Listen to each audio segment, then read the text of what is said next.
PM ने कहा है कि मैं देश बचा रहा हूं, लेकिन इंडिया अलायंस जो है वो परिवार बचा रहा है। इस पर क्या कहेंगे सर? जादूगर कहा है उन्होंने राहुल जी को, और उन्होंने कहा है एएनआई को जब इंटरव्यू दिया उसमें बोला कि ऐसा कौन सा जादू है कि एक झटके में गरीबी मिटा सकते हैं। भारतीय जनता पार्टी को गाजियाबाद से लेकर के गाजीपुर तक इंडिया गठबंधन सफाया करने का काम करेगा। भारतीय जनता पार्टी की हर बात झूठी निकली, उनके वादे झूठे, इलेक्टोरल बॉन्ड ने इनका बैंड बजा दिया।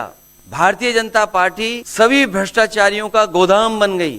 आने वाले चुनाव में, ये देश का चुनाव है, देश की जनता बदलाव चाहती है और मुझे पूरा उम्मीद है आने वाले समय में इंडिया गठबंधन और नई सरकार देश में दिखाई देगी। आरएसएस और बीजेपी जो संविधान है, लोकतांत्रिक सिस्टम है, उसको खत्म करने की कोशिश कर रही है। तो नेता अखिलेश यादव जी और राहुल गांधी जी देंगे, और आपके सवालों की जानकारी पहले से ही नहीं है। मैं पहले गुजारिश करूंगा यादव जी को कि वो आपको संबोधित करें, उसके बाद राहुल जी कुछ कहेंगे और उसके बाद आप सवाल करेंगे। अखिलेश जी। मैं धन्यवाद देता हूं, और सबसे पहले मैं अपने प्रेस के साथियों को आपके माध्यम से पूरे देश और प्रदेशवासियों को मैं रामनवमी की बहुत बहुत बधाई और शुभकामनाएं देता हूं। ऐसा त्योहार, ऐसे दिन जहां से अच्छी शुरुआत होती है। मुझे खुशी है इस बात की कि आज कांग्रेस पार्टी के नेता राहुल गांधी जी और समाजवादी पार्टी की आज हम मिलकर के प्रेस कर रहे हैं। पहले चरण का चुनाव उत्तर प्रदेश का होने जा रहा है, और जो पश्चिम से हवा चल रही है वो पूरे के पूरे उत्तर प्रदेश और देश के माहौल को बदलने जा रही है। आज गाजियाबाद में बैठे हैं। इस बार भारतीय जनता पार्टी को गाजियाबाद से लेकर के गाजीपुर तक इंडिया गठबंधन सफाया करने का काम करेगा। आज किसान दुखी है। तमाम जो वादे किए थे, भारतीय जनता पार्टी की हर बात झूठी निकली, उनके वादे झूठे। न किसान की आय दोगुनी हुई, न नौजवान को नौकरी रोजगार मिला, और जो सपने दिखाए थे विकास के वो भी अधूरे हैं। जो इनका नैतिकता का बुलबुला था वो भी टूट गया। इलेक्टोरल बॉन्ड ने इनका बैंड बजा दिया। भारतीय जनता पार्टी सभी भ्रष्टाचारियों का गोदाम बन गई।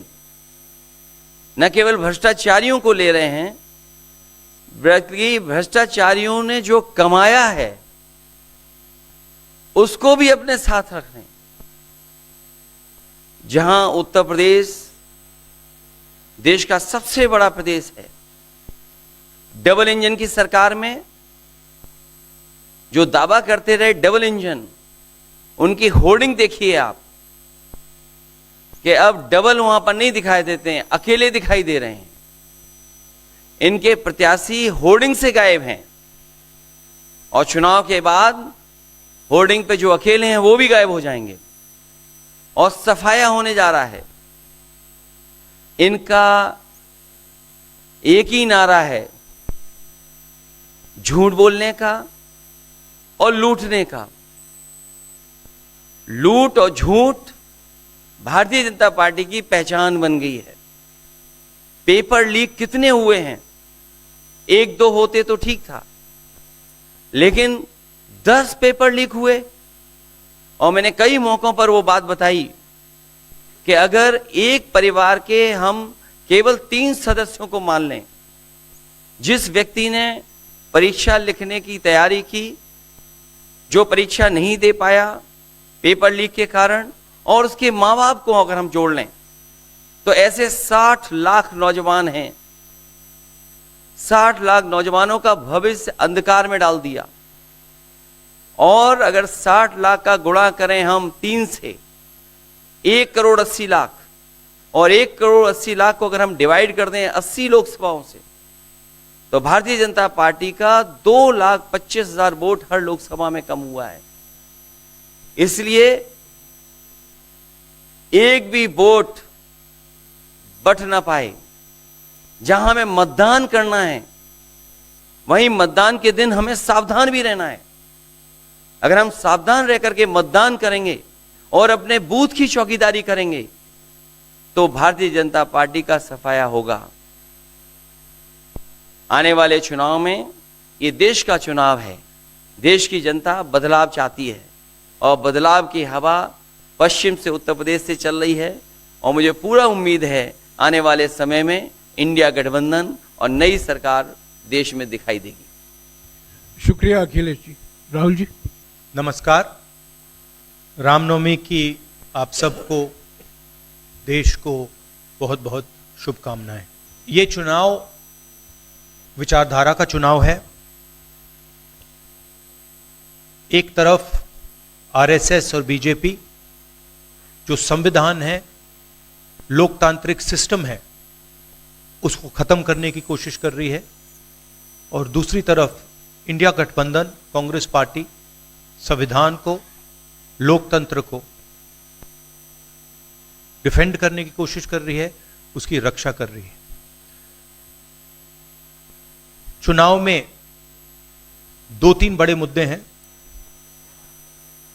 सबसे बड़ा बेरोजगारी, दूसरे नंबर पर महंगाई, भागीदारी। मगर बीजेपी 24 घंटा डिस्ट्रैक्शन करने में लगी रहती है। कभी प्रधानमंत्री समुद्र के नीचे चले जाते हैं, कभी आसमान में सी प्लेन पे चले जाते हैं, मगर जो मुद्दे हैं उनके बारे में ना प्रधानमंत्री ना बीजेपी बात करती है। कुछ दिन पहले प्रधानमंत्री ने एएनआई को बहुत लंबा इंटरव्यू दिया। स्क्रिप्टेड था मगर फ्लॉप शो था। प्रधानमंत्री जी ने उसमें इलेक्टोरल बॉन्ड्स समझाने की कोशिश की। प्रधानमंत्री जी कहते हैं कि इलेक्टोरल बॉन्ड्स का सिस्टम ट्रांसपेरेंसी के लिए लाया गया, राजनीति को साफ करने के लिए लाया गया। अगर यह सच है तो उस सिस्टम को सुप्रीम कोर्ट ने रद्द क्यों किया? और दूसरी बात, अगर आप ट्रांसपेरेंसी लाना चाहते थे तो जिन लोगों ने आपको पैसा दिया, बीजेपी को पैसा दिया, हजारों करोड़ रुपए दिए, उनका नाम आपने क्यों छुपाया था? और जिन तारीखों पे उन्होंने आपको पैसा दिया उसको आपने क्यों छुपाया था? पता लगता है हजारों करोड़ रुपए का कॉन्ट्रैक्ट किसी कंपनी को मिलता है, उसके एकदम बाद वो कंपनी बीजेपी को पैसा देती है। सीबीआई की इंक्वायरी होती है, ईडी की इंक्वायरी होती है, किसी कंपनी पर शुरू होती है, उसके 10-15 दिन बाद कंपनी करोड़ों रुपए बीजेपी को देती है और फिर सीबीआई की इंक्वायरी, ईडी की इंक्वायरी बंद हो जाती है। सड़क पे इसको एक्सटॉर्शन कहते हैं, एक्सटॉर्शन कहते हैं सड़क पे। तो ये जो है इलेक्टोरल बॉन्ड्स का जो स्कीम है, ये दुनिया का सबसे बड़ा एक्सटॉर्शन का स्कीम है। हिंदुस्तान के सारे बिजनेसमैन इस बात को समझते हैं, जानते हैं, और प्रधानमंत्री जितनी भी सफाई देना चाहें कोई फर्क नहीं पड़ने वाला है, क्योंकि पूरा देश जानता है कि प्रधानमंत्री भ्रष्टाचार के चैंपियन है। धन्यवाद। शुक्रिया राहुल जी। अच्छा, एक और बात, आपने जयराम जी आपने कहा कि जो भी आपको क्वेश्चंस पूछने हैं आप पूछेंगे और ये ओपन एंडेड प्रेस कॉन्फ्रेंस है। बट इसमें एक और बात भी है, मुझे पहले ही 2-3 बीजेपी वाले क्वेश्चंस पता लग जाते हैं, तो वो तो गारंटीड पूछे जाएंगे तो उनके लिए मैं तैयार हूं। आजकल गारंटी का जमाना है राहुल जी। पहला सवाल महिकार जी, हिंदुस्तान दी डेली से। माइक दीजिएगा।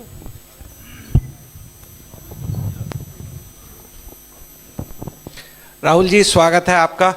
दोनों नेताओं, जबकि आज प्रचार का पहला चरण समाप्त होने वाला है, आपने मेरे मित्रों को थोड़ा सा कसरत करा दी। वो दिल्ली से यहाँ आए हैं, आपने गाजियाबाद में ही क्यों पीसी की?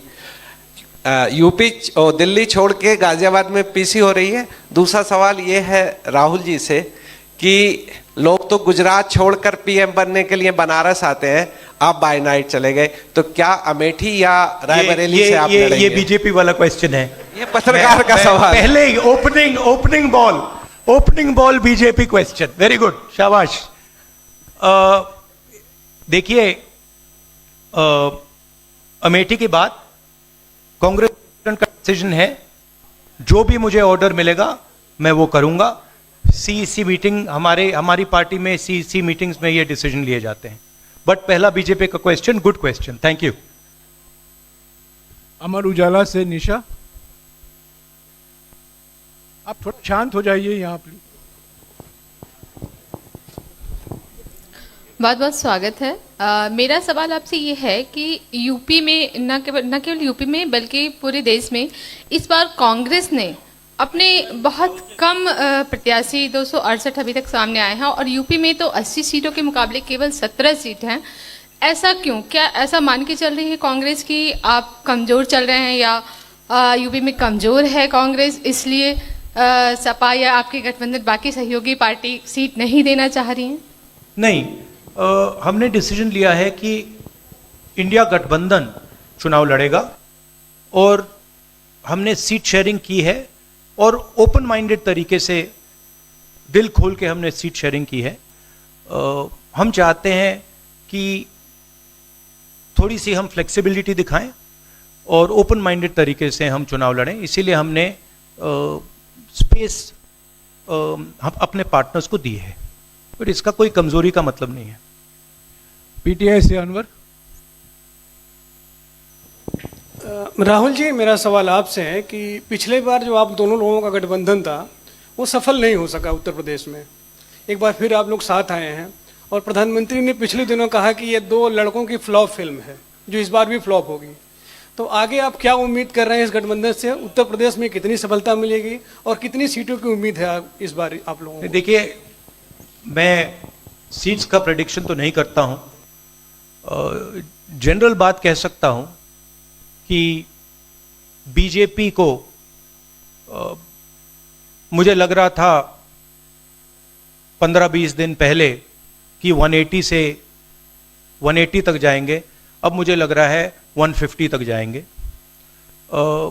हर स्टेट में हमें रिपोर्ट मिल रही है कि हमारा चुनाव इंप्रूव कर रहा है और अंडर करंट है। जहां तक गठबंधन की बात है, यूपी गठबंधन की बात है, बड़ा पावरफुल गठबंधन है और बहुत अच्छा परफॉर्मेंस होगा हमारा उत्तर प्रदेश में।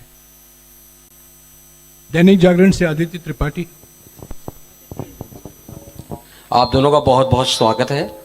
मेरा प्रश्न यह है कि उत्तर प्रदेश में एनडीए गठबंधन रोकने के लिए आपकी क्या रणनीति है? सॉरी, क्या? उत्तर प्रदेश में एनडीए गठबंधन को रोकने के लिए आपकी क्या रणनीति, आप दोनों लोगों की? उत्तर प्रदेश में नेशनल लेवल पे मैं आपको हमारा फाउंडेशन बता देता हूं और वही आइडियाज हम उत्तर प्रदेश में भी चलाएंगे। देखिए, पिछले 10 सालों में नरेंद्र मोदी जी ने नोटबंदी करके, गलत जीएसटी लागू करके, और जो बड़े बड़े अरबपति हैं, अदानी जी हैं, उनका पूरा सपोर्ट करके जो रोजगार पैदा करने का सिस्टम था उसको उन्होंने कम कर दिया है। तो सबसे पहला काम जो रोजगार हिंदुस्तान के युवाओं को मिलना चाहिए उसको एक बार फिर स्ट्रेंथन करने का है। उसके लिए हमने अपने मैनिफेस्टो में 2-3 आइडियाज दिए हैं। एक आइडिया रेवोल्यूशनरी आइडिया है, राइट टू अप्रेंटिसशिप। तो जो अमीर घर के बच्चे होते हैं वो अप्रेंटिसशिप करते हैं, ट्रेनिंग मिलती है, पेड ट्रेनिंग होती है। तो हमने डिसाइड किया है कि हिंदुस्तान के उत्तर प्रदेश के सब ग्रेजुएट्स को, डिप्लोमा होल्डर्स को हम अप्रेंटिसशिप का अधिकार देंगे। जो भी अप्रेंटिसशिप करना चाहेगा उसको प्राइवेट सेक्टर में, पब्लिक सेक्टर में, सरकार में अधिकार मिलेगा, अप्रेंटिसशिप का अधिकार मिलेगा, ट्रेनिंग होगी और 1 लाख रुपए साल का, 8,500 रुपए महीने का उस युवा के बैंक अकाउंट में हम डालेंगे। और ये करोड़ों युवाओं के लिए हम अधिकार दे रहे हैं। इससे एक ट्रेन्ड मैन पावर तैयार होगा, प्राइवेट कंपनीज को भी इसका फायदा होगा, सरकार को भी इसका फायदा होगा, और एक प्रकार से युवाओं के लिए ये एक जॉब मार्केट में एंट्री का सिस्टम हो जाएगा। दूसरी चीज 30 लाख सरकारी रोजगार हैं जो नरेंद्र मोदी भर नहीं रहे हैं, वो वैकेंसीज हम युवाओं को देने जा रहे हैं। पेपर लीक की बात हुई है, उसके लिए हम कानून बनाएंगे, उसको हम खत्म कर देंगे। तो ये बात हुई युवाओं की। एक और हमारा आइडिया, क्रांतिकारी आइडिया, और ये उत्तर प्रदेश की महिलाओं को बहुत फायदा मिलेगा इससे। हर गरीब परिवार की हम लिस्ट बनाएंगे और हर गरीब परिवार में से हम एक महिला को चुनेंगे और उसके बैंक अकाउंट में महीने के 8,500 रुपए, साल के 1 लाख रुपए सरकार हर महीने बैंक अकाउंट में डालने जा रही है। किसानों की बात, किसान सिर्फ 2 चीजें मांग रहा है। नरेंद्र मोदी से 10 साल मांगा, हमें सही दाम दिलवा दीजिए, और जैसे आपने 16 लाख करोड़ रुपए, मतलब 24 साल का मनरेगा आपने अदानी जैसे लोगों का माफ किया, वैसा ही आप हमारा भी माफ कर दीजिए। और नरेंद्र मोदी मना करते हैं, उन पे फायरिंग करवा देते हैं, उनको डरा देते हैं।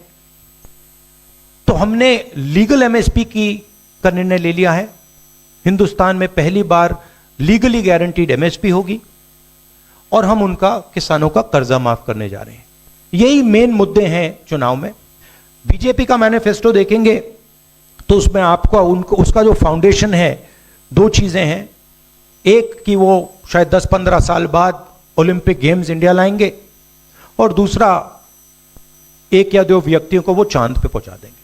तो ये बेसिकली चुनाव चल रहा है। शुक्रिया राहुल जी। अगले 3-4 सवाल आप कृपया अखिलेश जी से पूछेगा। ANI से शालिनी।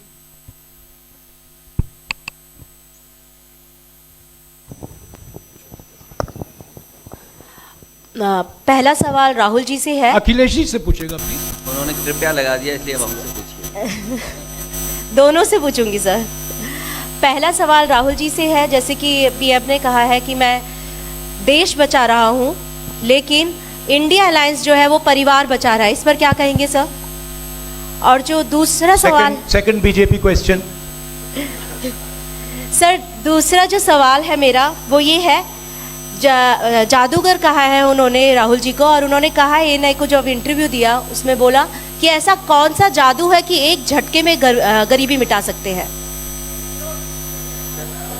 मैं जानना चाहता हूं ऐसा कौन सा जादू है कि एक झटके में गरीबी मिटाई जा सकती है।